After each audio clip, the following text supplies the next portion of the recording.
Hello students, मैं अंजलि पयाल स्वागत करती हूँ आपका आईसीटी वर्चुअल क्लास में। कैसे हैं आप सब लोग? उम्मीद करती हूँ आप सब लोग अच्छे होंगे और अपनी लाइफ में बहुत बेहतर कुछ कर रहे होंगे। आज हम बात कर रहे हैं क्लास 12th की केमिस्ट्री की, जहाँ पर हमारा 6th चैप्टर चल रहा था तत्वों के निष्कर्षण के लिए सामान्य प्रक्रम और सिद्धांतों की बात कर रहे थे हम। ठीक है, general principle and processes of extraction of element, और आपका क्या कहा जा रहा था वहां से आइसोलेशन ऑफ एलिमेंट्स, यानी कि तत्वों का निष्कर्षण किया जा रहा था। ठीक है, तो हमने बहुत सारी विधियां यहाँ पर देखी थी, जहां पर अयस्कों से आपका पहले सांद्रण किया गया उन अयस्कों का, फिर अयस्कों से धातुओं को निष्कर्षित किया गया था। ओके, अभी जो धातुएं प्राप्त हुई थी हमने कहा वो कच्ची यानी कि अशुद्ध अवस्था में है, और उनको क्या किया जाएगा, आपका शुद्ध किया जाएगा। तो धातुओं को शुद्ध करने के लिए यानी उनसे इम्प्योरिटीज को अलग करने के लिए मेटल से क्या कर रहे थे हम, शोधन की प्रक्रिया यानी रिफाइनिंग का उपयोग कर रहे थे। और रिफाइनिंग क्या कह रही थी, रिफाइनिंग कह रही थी कि क्रूड मेटल जो है ना, अशुद्ध धातु, उसको शुद्ध कीजिए, और शुद्ध करने के लिए अलग अलग विधियों का प्रयोग कीजिए। तो अलग अलग विधियों में हमने क्या देखा था, डिस्टिलेशन हमने देख लिया था। उसके बाद हमने किस चीज की बात की, लिक्वेशन यानी कि द्राव गलन परिष्करण जो हो रहा था वो किया था। और लास्ट सेशन में इसी के साथ क्या पढ़ा था हमने, इलेक्ट्रोलाइटिक रिफाइनिंग पढ़ी थी, यानी कि वैद्युत अपघटनी परिष्करण। आज के सेशन में हम कुछ और विधियों को लेके चलेंगे रिफाइनिंग की। आइए चलते हैं स्मार्ट बोर्ड की तरफ। तो बच्चों 6th चैप्टर चल रहा है, general principles and processes of isolation of element. तत्वों के निष्कर्षण के लिए हम सामान्य सिद्धांत और प्रक्रमों की बात कर रहे थे, जहां पर हमने क्या कहा, प्यूरिफिकेशन और रिफाइनिंग ऑफ मेटल, यानी कि आपकी धातुओं को क्या किया जाएगा, अब शुद्ध किया जाएगा। जो भी उनमें अशुद्धि है, जो भी उसमें इम्प्योरिटीज पाई जा रही हैं, उन इम्प्योरिटीज को क्या करना है, हमें दूर करना है। ठीक है, तो इम्प्योरिटीज हमने पढ़ा था किस फॉर्म में हो सकती है, अनरिड्यूस्ड ऑक्साइड ऑफ द मेटल, जो आपके अनअपचयित क्या है, धातु के ऑक्साइड है, उसके रूप में आपकी अशुद्धि हो सकती है। नॉन मेटल्स यानी अधातुओं के रूप में अशुद्धि हो सकती है, या फिर आपका किसके रूप में हो सकती है अशुद्धि। तो थर्ड है फॉरेन मेटल्स, यानी कि अन्य कोई धातुएं आपकी हो सकती हैं किसके रूप में, इम्प्योरिटीज के रूप में। और क्या हो सकता है, स्लेज और फ्लक्स के रूप में, यानी धातु मल के रूप में आपकी अशुद्धि हो सकती है। ठीक है, क्लियर है। इसके बाद हमने किसकी बात की, इसके बाद हमने रिफाइनिंग की बात की, यानी कि जो प्रक्रम है किस चीज का, प्यूरिफाई करने का, अशुद्धियों को दूर करने का जो प्रक्रम है उसको क्या कहा जाएगा, उसको बच्चे रिफाइनिंग यानी कि आपका शोधन कहा जाता है। ठीक है, ये तो शोधन हम पढ़ रहे हैं। शोधन के लिए अलग अलग प्रोसेस पढ़ रहे हैं, जिसमें हमने कहा अलग अलग तरह से शोधन हो सकता है। डिस्टिलेशन हो सकता है, लिक्वेशन हो सकता है आपका, यानी आसवन हो गया, द्राव गलन परिष्करण हो गया, इलेक्ट्रोलाइटिक रिफाइनिंग यानी कि आपका वैद्युत अपघटनी परिष्करण, जोन रिफाइनिंग यानी आपका मंडल परिष्करण, वेपर फेज आपका वाष्प प्रावस्था होती है, और ये वान आर्कल मेथड आपका वेपर फेज में ही आता है, और इसके साथ एक मॉन्ड आप फेज पढ़ेंगे वो भी इसी में आएगा। ठीक है, तो इस तरह से मॉन्ड प्रक्रम जिसको कहा जाता है, वेपर फेज में ही आपका क्या आएगा, एक तो आपका आएगा वॉन आर्कल मेथड और दूसरा आएगा आपका मॉन्ड प्रोसेस। ओके, और आपका नेक्स्ट है क्रोमैटोग्राफिक मेथड, यानी कि वर्ण लेखिकी प्रक्रम या विधि इसे कहा जाता है। ये सारी क्या है, रिफाइनिंग की विधियां हैं। ठीक है, यानी शोधन की विधियां। डिस्टिलेशन आसवन हमने पढ़ा था। ठीक है, किस प्रकार से जो कम क्वथनांक वाले, कम बॉइलिंग पॉइंट वाले आपके जितनी भी धातुएं हैं उनको शुद्ध करने के लिए क्या किया जाता है, इस विधि का प्रयोग किया जाता है। इनमें जो इम्प्योरिटीज होंगी वो मोस्टली आपकी, अगर जिनका बॉइलिंग पॉइंट ज्यादा है उनको लिया जाता है। ठीक है, तो आपने पूरा लिक्विड लिया, जो इम्प्योर लिक्विड है जिसमें कि आपकी मेटल भी है और इम्प्योरिटी भी है, उसको क्या किया जाएगा, बहुत ज्यादा टेम्परेचर दिया जाएगा, हीट किया जाएगा। हीट करने के बाद क्या होगा, जितनी भी आपकी लोअर बॉइलिंग पॉइंट की धातु है जिसका क्वथनांक कम है वो क्या करना, बॉईल होना शुरू करेगी। बॉईल होने के बाद आपके वाष्प में या गैसेस स्टेट में कन्वर्ट होना स्टार्ट हो जाएगी। ओके, तो उसकी जो वेपर्स होंगी वो यहाँ से करके फिर यहाँ से आप उसको संघनित कर लेंगे। यहाँ से आप पानी का फ्लो देते हैं, यहाँ से इन अंदर जाता है पानी और इस ट्यूब के रास्ते फिर बाहर आ जाता है, ताकि उस जो कंडेंसर है उसका टेम्परेचर कम रहे। टेम्परेचर कम रहेगा तो जो गैस यहाँ से आपकी उठेगी वो बाद में यहाँ कम तापमान में संघनित होकर के द्रव अवस्था में बदल जाएगी और बाद में आप सारा जो डिस्टिल लिक्विड है वो यहाँ कलेक्ट कर लेंगे, जो कि प्योर मेटल का होगा। क्लियर है? ये हमने देखा था, लिक्वेशन हमने देखा था, यानी कि द्राव गलन परिष्करण। द्राव गलन परिष्करण कह रहा है कि जिनका मेल्टिंग पॉइंट कम है, मेल्टिंग पॉइंट कम है यानी गलनांक कम है, ऐसी धातुओं को क्या किया जाएगा, ऊष्मा दी जाएगी। ऊष्मा देने पर वो क्या होंगे, टेम्परेचर बढ़ेगा और टेम्परेचर बढ़ने से, तापमान के बढ़ने से वो आपका लिक्विड स्टेट में कन्वर्ट हो जाएगी। जब लिक्विड में उसका कन्वर्जन होगा, लिक्विड में कन्वर्जन के बाद क्या होगा, ऐसी उसमें अशुद्धि होगी जिसका मेल्टिंग पॉइंट ज्यादा है, यानी कि वो लिक्विड में आपके कन्वर्ट नहीं होगी। ठीक है, तो इम्प्योरिटीज आपकी क्या हो जाएगी, सॉलिड फॉर्म में ही रह जाएगी यहाँ कहीं। और हम क्या कहते हैं, हम उस जो भी आपका मेटल है, इम्प्योर मेटल, उसको यहाँ डालते हैं। फिर क्या किया जाता है, नीचे से ये हीट दी जा रही है। हीट देने के बाद वो उस पूरे मेटल का क्या होगा, टेम्परेचर बढ़ेगा, वो मेल्ट होना स्टार्ट करेगा। और जब आपको पता है द्रव को हम किसी ढालू सतह पर, ढालू सतह का मतलब क्या है, स्लोप पे, ये इस तरह का स्लोप आपको दिख रहा है ऊपर से नीचे की ओर, इसमें अगर द्रव को डालेंगे, लिक्विड को, तो उनमें किसका गुण पाया जाता है, उनमें तरलता का या बहने का गुण पाया जाता है। तो वो द्रव जो मेटल है, क्योंकि वो मेल्ट होकर के द्रव अवस्था में परिवर्तित हो गई है, तो वो अब बहना शुरू कर देगी। ठीक है, तो उस मेटल को आप यहाँ कलेक्ट कर लेंगे और जो आपकी अशुद्धि है जिसको दूर करना था, क्योंकि उसका मेल्टिंग पॉइंट ज्यादा है यानी गलनांक ज्यादा है, तो वो आपका कहाँ, यही रह जाएगी सॉलिड स्टेट में। ठीक है, तो वो उसमें बहने का गुण नहीं होगा, सॉलिड में यानी ठोसों में आपके बहने का गुण नहीं पाया जाता है। क्लियर है? तो ये लिक्वेशन हमने पढ़ा था। और हमने क्या पढ़ा, और हमने पढ़ा वैद्युत अपघटनी परिष्करण यानी इलेक्ट्रोलाइटिक रिफाइनिंग। इलेक्ट्रोलाइटिक रिफाइनिंग क्या कह रही थी कि आप इम्प्योर धातु जो आपकी है, ठीक है, जो भी अशुद्ध धातु है जिसको रिफाइन करना है, जिसको शोधन करना है, उसकी एनोड बना लीजिए। ठीक है, और जो शुद्ध धातु है वो कहाँ चली जाएगी, वो आपकी कैथोड पे चली जाएगी। इस प्रकार ये आपकी क्या है, एनोड है। एनोड किससे बनी हुई है, इम्प्योर कॉपर से। ओके, यानी कि अशुद्ध तांबे से बनी हुई है। वहीं पर ये क्या है, आपका प्योर है, कैथोड। ये कैथोड है आपकी, और इस कैथोड पर आपकी क्या है, प्योर कॉपर यानी कि शुद्ध तांबा एकत्रित होगा। क्लियर है? बैटरी से इसको कनेक्ट कर दिया जाता है, जैसे कि आपने इलेक्ट्रोलाइसिस में देखा। इलेक्ट्रोलाइसिस आपने 10th में भी पढ़ा है, वैद्युत अपघटन। तो क्या होता है, जो भी आपकी शुद्ध धातु होगी, देखो धातु मेटल आपका क्या देता है, पॉजिटिव आयन देता है। ठीक है, तो जितने भी पॉजिटिव मेटल के प्लस आयन्स होंगे वो कहाँ चले जाएंगे, नेगेटिव टर्मिनल में चले जाएंगे। ठीक है, तो पॉजिटिव आयन कौन से होंगे, जो प्योर वाले होंगे, तो प्योर वाले सारे कहाँ चले जाएंगे, इस कैथोड में। क्लियर है? इसीलिए इसको क्या कहा जा रहा है, प्योर कॉपर कहा जा रहा है। सारी कॉपर यहाँ चली जाएगी। ठीक है, जब भी आप वैद्युत अपघटनी में क्या करते हैं, जैसे ही करंट का फ्लो बनाएंगे, विद्युत धारा प्रवाहित करेंगे, तो आपके एक तो टर्मिनल बन गए पॉजिटिव और निगेटिव, दूसरा क्या होगा, ये जो सॉल्ट सोल्यूशन है, ये जो लवणीय विलयन है, किसका है, उसी धातु का है जिसको आप शुद्ध कर रहे हैं।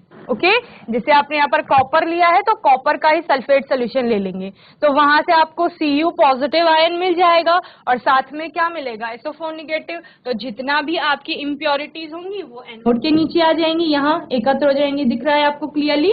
और जो आपका शुद्ध धातु है, जो आपका धनात्मक आयन बना रहे हैं, वो इस कैथोड पर चले जाएंगे। ठीक है, तो क्लियर है? तो इस तरीके से प्योर कॉपर आपको अलग प्राप्त हो रही है और अशुद्धि आपकी इम्प्योरिटीज यहाँ कलेक्ट हो रही हैं कहीं। और इसी को क्या कहा जाता है, इसी को आपका एनोड मड, क्योंकि एनोड के नीचे ये एकत्रित होती है, इसको एनोड मड कहते हैं या एनोड पंख भी इसको कहा जाता है। क्लियर है?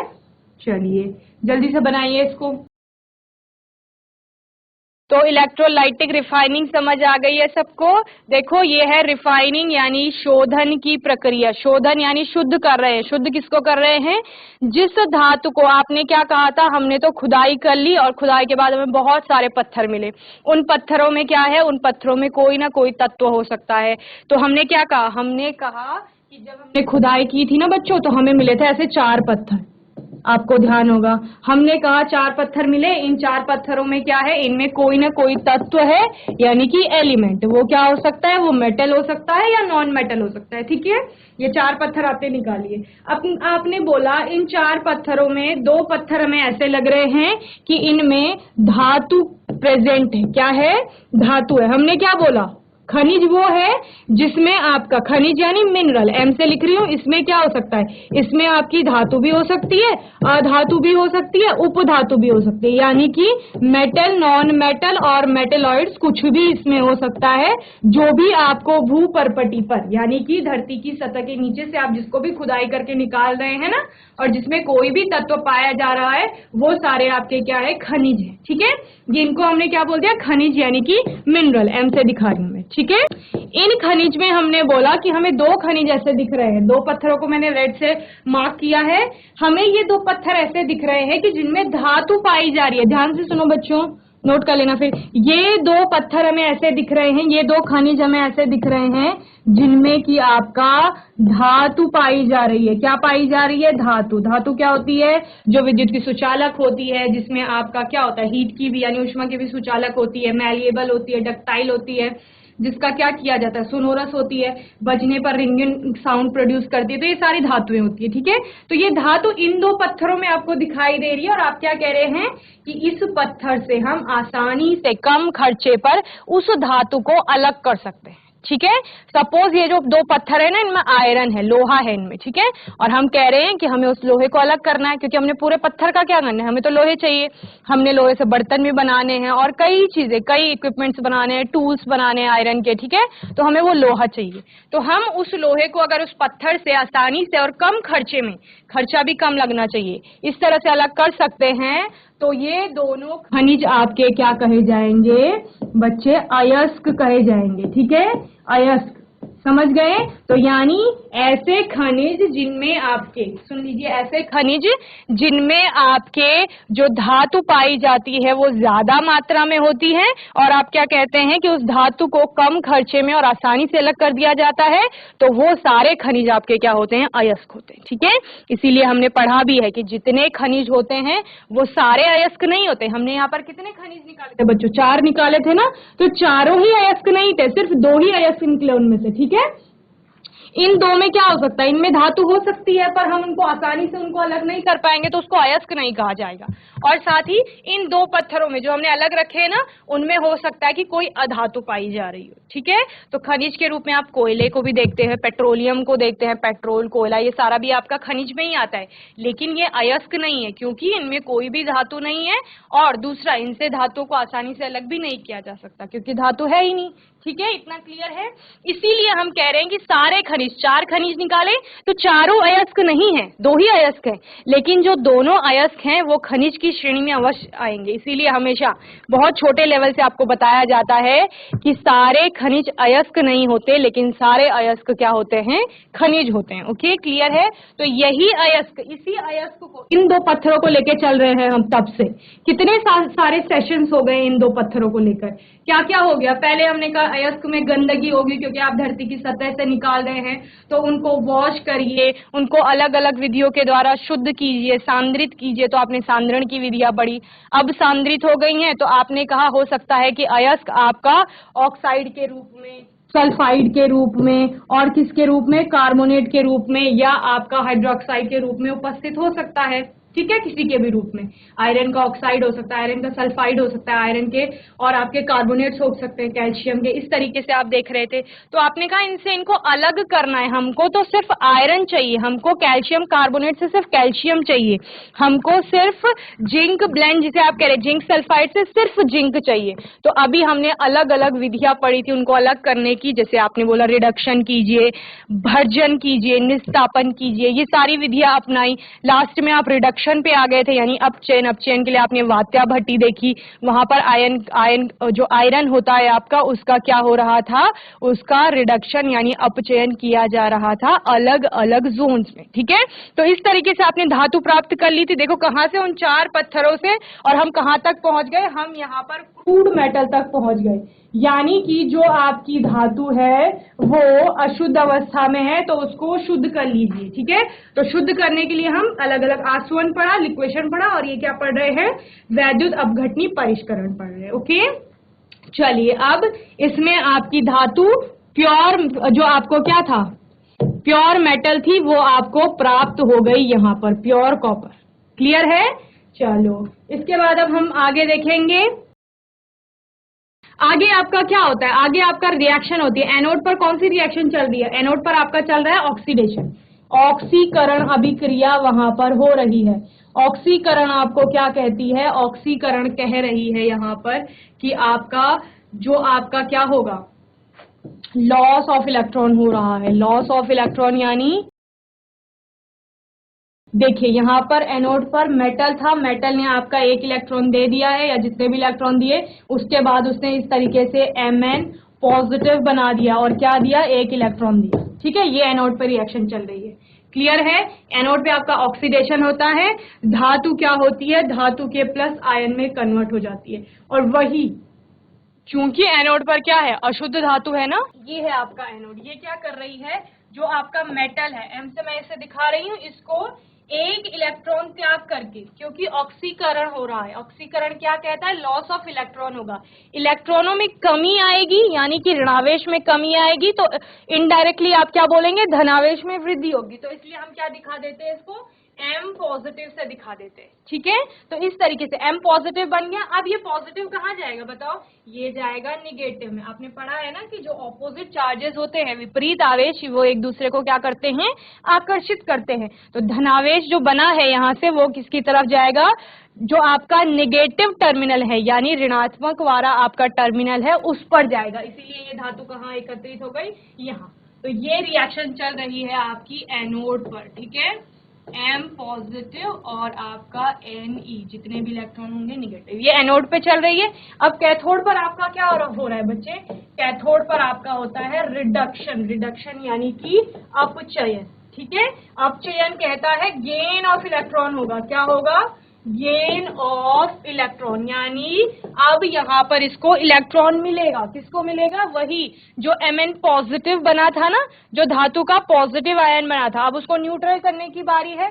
तो न्यूट्रल वो कैसे होगा, जब उसको 1 इलेक्ट्रॉन मिल जाएगा।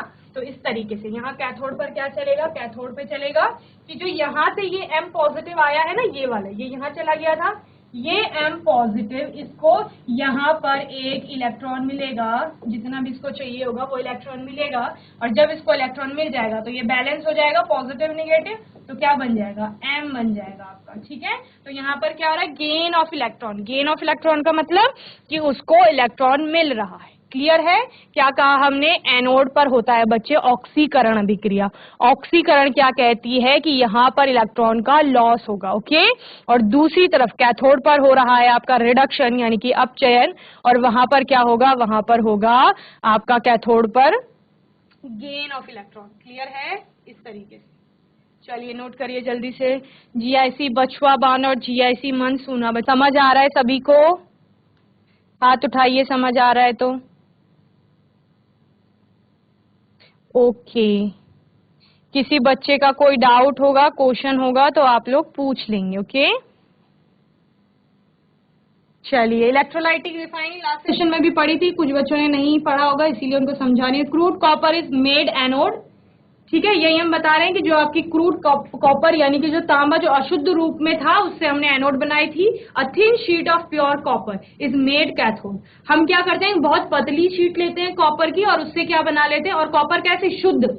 ठीक है, शुद्ध कॉपर से हम क्या बनाएंगे, उससे हम कैथोड बनाएंगे। ये ध्यान रखना, एनोड से क्या बना, एनोड किसकी बनेगी, अशुद्ध धातु की बनेगी, और जो शुद्ध धातु होगी उससे आपकी कैथोड बनाई जाएगी। ठीक है, and acidified solution of copper sulphate. हमने क्या कहा, उसी धातु का, जिस धातु से एनोड और कैथोड बनी है, यानी जिस धातु को आपको क्या करना है, शोधन करना है, उसी धातु का सॉल्ट सोल्यूशन लेंगे। क्लियर है?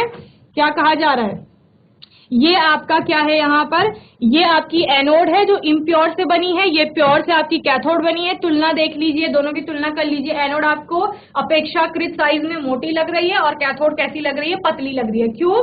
क्योंकि अभी इस कैथोड पर ना क्या है, आपका प्योर धातु जाएगी, यहां से निकल के इधर शिफ्ट होगी। क्लियर है? ठीक है, यहां से निकलकर इसमें जाएगी तो ये धीरे धीरे क्या होती जाएगी, मोटी होती जाएगी, तो इक्वल साइज की बाद में हो जाएंगी। तो इस तरीके से फिर हमने क्या बोला कि जो वहां पर सोल्यूशन लिया गया है ना ब्लू कलर में, वो किसका है, वो इसी कॉपर के सॉल्ट का सोल्यूशन है।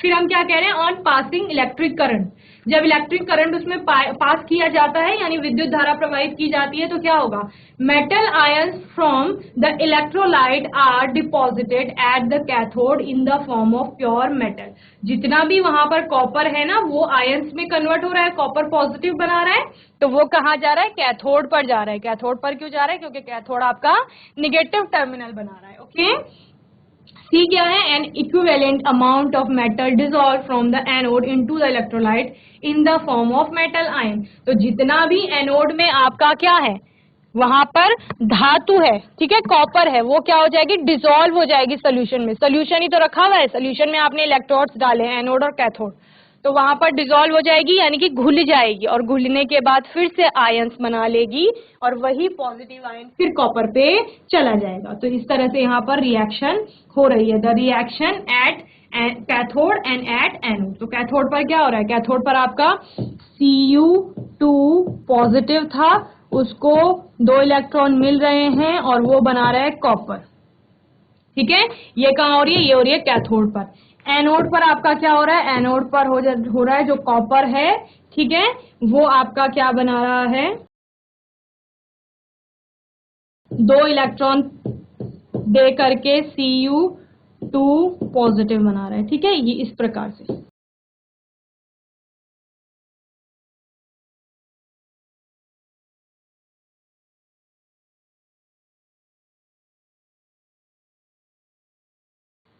चलिए, the impurities settle down below the anode in the form of anode mud. The anode mud may have impurities of antimony, selenium, tellurium, silver, gold and platinum. Okay?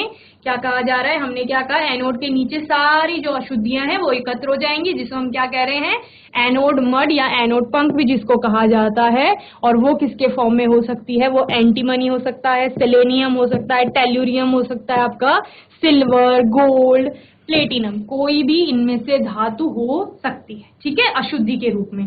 और हम क्या बता रहे हैं, इस प्रकार से आपका क्या हो गया, अशुद्धि और जो शुद्ध धातु है उनको हमने अलग कर लिया है। चलिए जल्दी से नोट कीजिए ये सारे पॉइंट्स, ये मेन पॉइंट्स है आपके। ओके,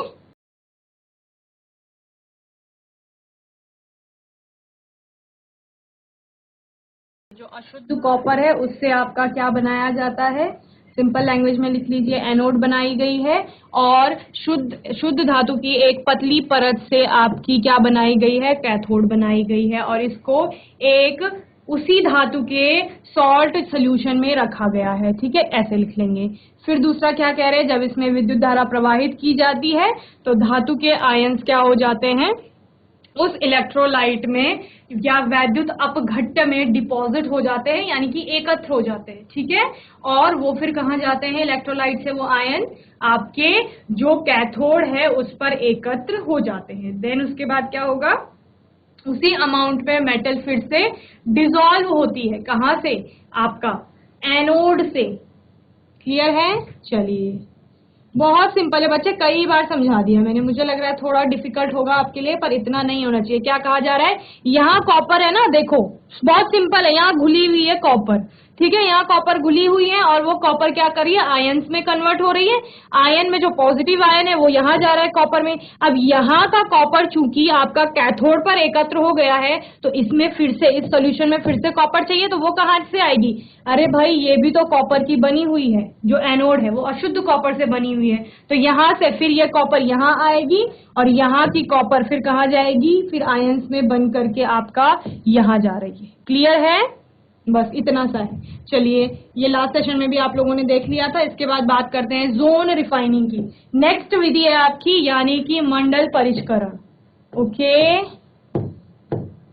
तो बच्चों घर में भी आप एक बार क्या करेंगे, इलेक्ट्रोलाइटिक रिफाइनिंग को अच्छे से पढ़ लेंगे तो आपको क्लियर हो जाएगा।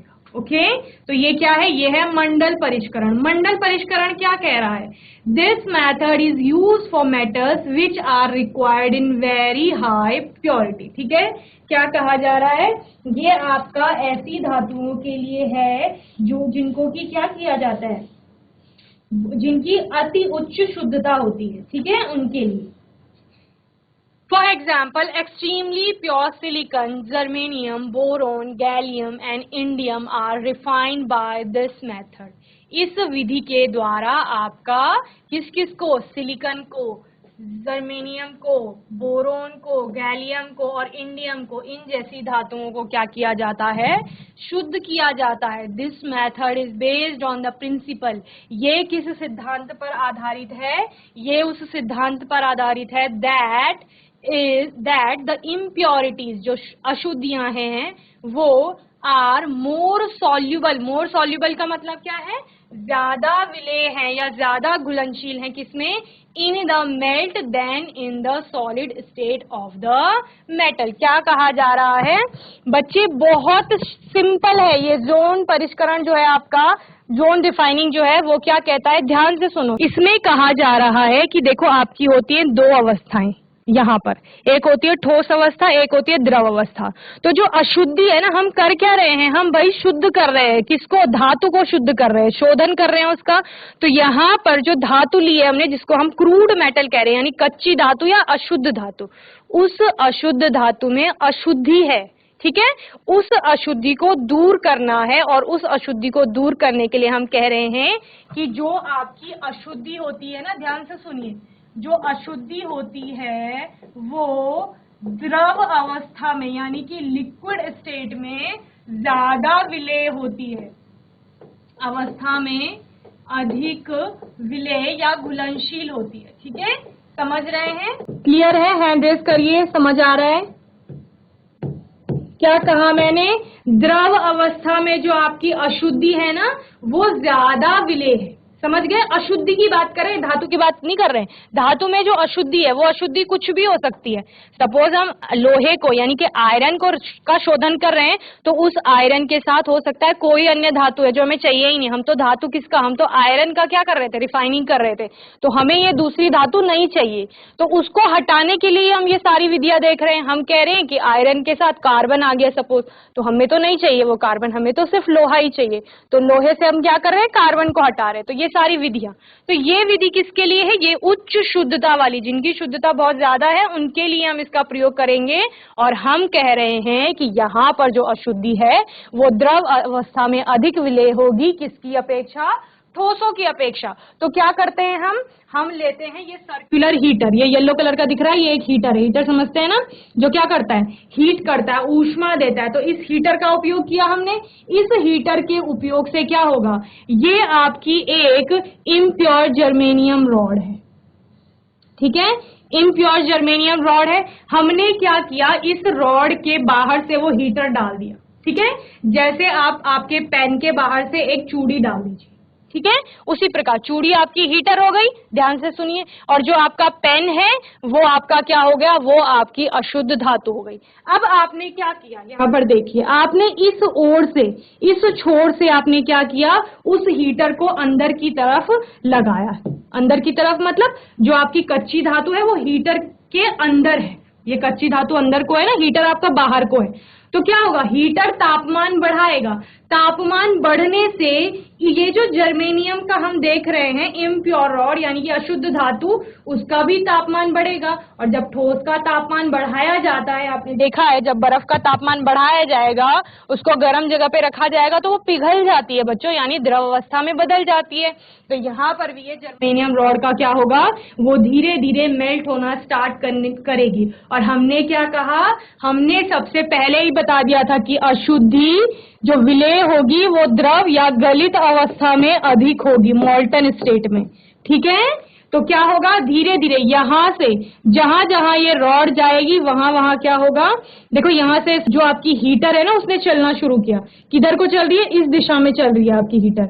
हमने यहां से डाला इसको और धीरे धीरे आगे बढ़ाया, तो आगे बढ़ाने के साथ साथ क्या हुआ, जहां पर ये है ये इस एरिया में है, ठीक है, इस एरिया का तापमान ज्यादा होगा, यानी यहां पर वो मोल्टन स्टेट में होगी। ध्यान से देखिए, इस एरिया में आपकी जो जर्मेनियम धातु है वो मोल्टन स्टेट में होगी, इस एरिया में जो ये येलो पार्ट दिख रहा है ये वाला मोल्टन स्टेट में होगी। तो सारी इधर की अशुद्धियां यहां पर चली गई। फिर हमने क्या किया, फिर हमने इसे और आगे शिफ्ट किया, सपोज यहां पर आपकी रिंग आ गई है तो सारी ये अशुद्धियां इधर आ जाएंगी यहाँ, ठीक है। फिर हमने इस लास्ट कॉर्नर पर इसको शिफ्ट कर दिया तो सारी अशुद्धि आपकी यहां आ जाएगी। और हम इधर एक और बना लेते हैं कि आपकी जो ये अशुद्धि थी, जर्मेनियम रॉड बना रहे हैं हम और ये हीटर यहां हम ले आए, यहां ले आए तो सारी अशुद्धि आपकी यहां एकत्र हो गई है। क्यों, क्योंकि जहां जहां हम बच्चे हीटर को ले जा रहे हैं ना, हीटर क्या कर रहा है, उस रॉड का तापमान बढ़ा रहा है, उधर उधर को मोल्टन स्टेट यानी गलित अवस्था में उसको बदल रहा है।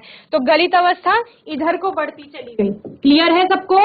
हम आगे खिसका रहे हैं ना रिंग को, रिंग यानी कि जो हीटर है आपका, हीटर आगे जा रहा है तो उसके साथ साथ जो आपकी अशुद्धियां हैं, अशुद्धियां विलय हो रही है, किसमें, द्रव में। तो क्योंकि वो मेल्ट हो रहा है तापमान के कारण, तो हमने क्या कहा, हमने कहा कि हमने इस हीटर को कहां तक, हीटर को इस कॉर्नर तक शिफ्ट कर दिया है, ठीक है।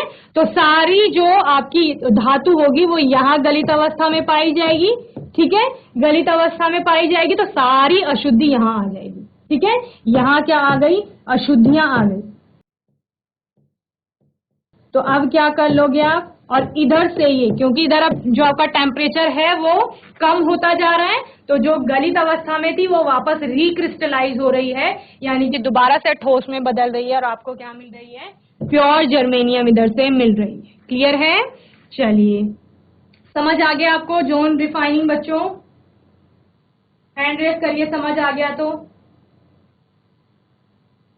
देखो बच्चे बहुत सिंपल है, आपको क्या करना है, आपके पास है पेन, पेन के बाहर से रिंग या फिर आपके पास कोई बैंगल होगा, चूड़ी होगी, उसको डाल लीजिए। आप जैसे जैसे चूड़ी को आगे खिसकाएंगे ना तो चूड़ी को समझ लीजिए अपना हीटर, कि वो तापमान बढ़ा रहा है, किसका, पेन का। तो जहां जहां आप उस चूड़ी को आगे शिफ्ट करेंगे उसके साथ साथ क्या होगा, आपका टेम्परेचर उस पेन के रिस्पेक्ट में बढ़ता जाएगा और फिर क्या होगा, उससे आपका जितनी भी अशुद्धियां हैं वो उस बैंगल के साथ, चूड़ी के साथ आगे को शिफ्ट होंगी। तो वो एक कोने में शिफ्ट हो गई जहां मैंने रेड कलर से अशुद्धियां लिखा है, तो वहां से आप अब क्या करेंगे, इतना यहाँ इतनी अशुद्धि हो गई, ये अशुद्ध वाला पार्ट हो गया, ये आपकी शुद्ध हो गया, तो इसको काट करके अलग कर दीजिए, तो आपकी जो अशुद्धियां हैं वो अलग हो जाएंगी। ओके, चलिए वेरी गुड, जल्दी से नोट करेंगे।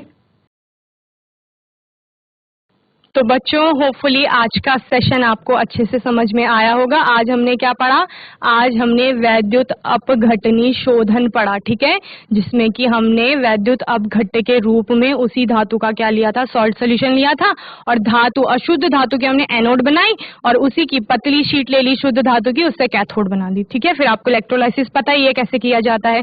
उसके बाद हमने एक और जो आपकी विधि देखी रिफाइनिंग की, वो क्या थी, जोन रिफाइनिंग थी, यानी कि आपका मंडल परिष्करण, जहां पर आपने क्या कहा कि जैसे आपकी धातु होती है ना, ये धातु है, ये धातु है और इसके बाहर आप एक क्या लगा देंगे, हीटर लगा देंगे, ठीक है। तो जैसे जैसे हीटर को शिफ्ट करते जाएंगे तो उसके साथ साथ ये जो धातु है, ठीक है, कच्ची धातु, ये पिघलती जाएगी और मेल्ट होती जाएगी। तो उसके साथ साथ फिर क्या होगा, आपका जो धातु होगी उसमें अशुद्धियां उस रिंग के साथ, हीटर के साथ शिफ्ट होती जाएंगी। क्यों, क्योंकि हमने क्या कहा था कि जो अशुद्धि होती है ना वो आपकी द्रव अवस्था में ज्यादा क्या होती है, घुलनशील या विलय होती है। तो जिस साइड को आपका द्रव अवस्था बढ़ती जाएगी उस साइड को अशुद्धि आगे बढ़ती जाएगी, ठीक है। एक कॉर्नर पे हमने क्या कहा, सारी अशुद्धियों को एकत्र कर लेंगे और पीछे से आपकी धातु रिक्रिस्टलाइज होना स्टार्ट कर देगी। तो ये आपकी शुद्ध धातु हो गई, इधर वाला पार्ट, इधर आपकी एक साइड सारी एकत्र हो गई अशुद्धियां, क्योंकि आपने हीटर इस कॉर्नर पे ले आए हैं यहां से खिसकाते हुए, ठीक है।